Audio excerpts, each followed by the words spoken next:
Hello friends, नमस्कार। कैसे हैं आप? तो बहुत दिन बाद हम हाज़िर हुए हैं और बात ही कुछ ऐसी है कि हमें आना पड़ा। तो अभी कांग्रेस के मंच से मोदी जी को गालियां दी गई, जबकि वहाँ से राहुल गांधी वहाँ नहीं थे, निकल चुके थे और किसी ने गाली दे दी।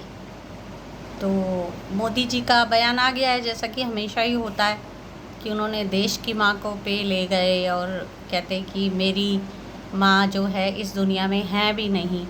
सही है, हम निंदा करते हैं, किसी को भी गाली देने का किसी को भी हक नहीं होना चाहिए।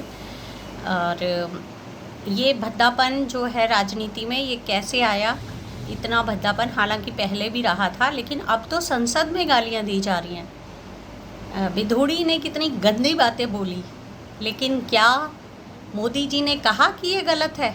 नहीं कहा ना, तो झेलने के लिए तैयार भी रहना चाहिए। और उनका कहना है कि मेरी माँ इस दुनिया में नहीं है। तो क्या राजीव गांधी इस दुनिया में है? क्या नेहरू इस दुनिया में है? क्या बापू इस दुनिया में है? फिर भी आप लोग उनके लिए उल्टा सीधा बोलते हैं। और राहुल गांधी पे तो आपने करोड़ों खर्च कर ही दिए पप्पू साबित करने में, हालांकि आप कर नहीं पाए, हो नहीं पाया ऐसा।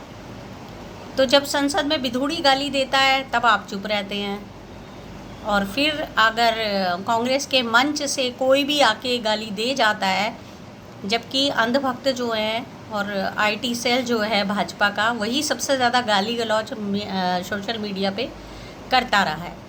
और राजीव गांधी के तो परकच्चे उड़ गए थे।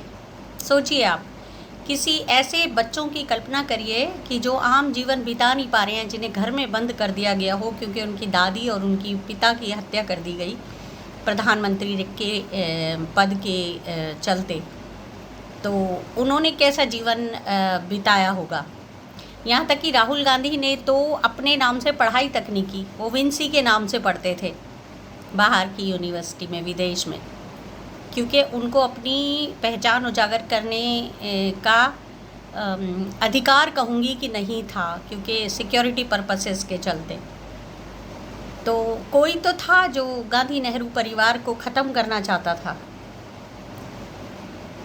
अब ये तो चलो खैर, मैं कहीं और ले गई मुद्दे को, लेकिन बात यही है कि हमारा हमारा कुत्ता कुत्ता तुम्हारा कुत्ता टॉमी, वो वाली बात है। तो सोचिए ज़रा, वैसे जनता समझदार है, समझती है चीज़ों को। तो अगर इनके किसी के ख़ानदान की हत्याएं इस तरह हुई होती तो ये कहाँ ले गए होते बात को? आप सोच के देखिए कि एक गाली दी गई तो इन्हें, हालांकि वो गलत है, हम बिल्कुल गाली देने का समर्थन नहीं करते हैं, निंदा करते हैं। हम खुद चाहते हैं कि भाषा जो है सुसंस्कृत होनी चाहिए।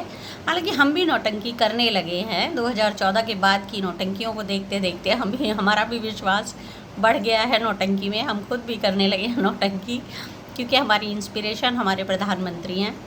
तो जैसा जो है प्रधानमंत्री करेगा वैसे ही जनता भी करेगी। तो ठीक है, अब संसद से जो गाली दे रहे हैं, विधोड़ी दे रहे हैं, क्यों दे रहा है? क्योंकि उसे मैं सम्मान नहीं दे सकती ऐसे व्यक्ति को जो हमारी पवित्र संसद को अपवित्र कर रहे हैं अपने गंदे शब्दों से। तो उसके लिए एक शब्द नहीं निकलता है। संसद में गाली देना कितनी बड़ी बात है। एक बार किसी के मुंह से निकला नहीं मोदी जी के कि हाँ ये गलत है। तो सोचिए। Thank you.